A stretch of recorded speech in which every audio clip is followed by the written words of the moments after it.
Government స్కూళ్ళల్లో చదువుతో పాటు పిల్లలకు మధ్యాహ్న భోజనాన్ని అందిస్తున్నారు. చూడండి, చక్కగా రోజు రకమైన భోజనం, కూరలు, అలాగే కోడిగుడ్లు వడ్డిస్తున్నారు. ఇటువంటి మంచి వస్తువులు ఉన్నటువంటి స్కూళ్ళలో మన పిల్లలను కూడా చదివించుకోవడానికి ఎందుకు వెనకాడుతున్నాము? మీరు గమనించండి, ఈ సంవత్సరం జరిగినటువంటి 10th క్లాసు రిజల్ట్లో చూస్తే 595 మార్కులు వచ్చినాయని గవర్నమెంట్ స్కూల్ చదివిన స్టూడెంట్కు.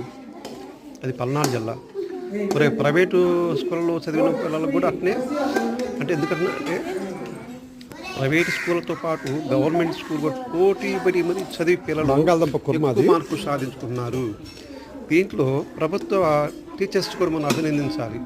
అలాగే పిల్లల పేరెంట్స్, తల్లిదండ్రులకు మనం అభినందించాలి. ఎందుకంటే వాళ్ళు సహకరిస్తున్నారు, ప్రోత్సహిస్తున్నారు. పిల్లలను కూడా వెంటబడి మరి చదవండి అని చెప్పేసి వాళ్ళు పనులు చెప్పకుండా కేవలం చదువు కోసమే పరిమితయ్యేటట్టుగా అమ్మా నాన్నలు సహకరిస్తున్నారు.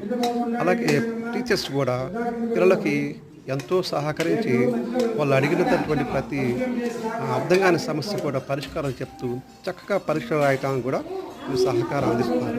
అందువలన ఇప్పుడు పిల్లలు ఇంత మంచి మార్కులు సాధించడానికి అవకాశం కలిగింది. నేను ఇంకొక సందర్భంలో చెప్తాను. ఈ పిల్లలకి ఇట్లా భోజనం చేసే కార్యక్రమంలో పిల్లలు మనం ప్రోత్సహిస్తూ ఇంట్లో ఎలాగైతే తక్కువ వడ్డించుకుంటే అన్నం వేస్ట్ చేయకుండా ఎలా జాగ్రత్త పడతాము, అలాగే ఇక్కడ కూడా స్కూళ్ళల్లో కూడా అన్నం వడ్డించుకుంది పూర్తిగా తినాలి.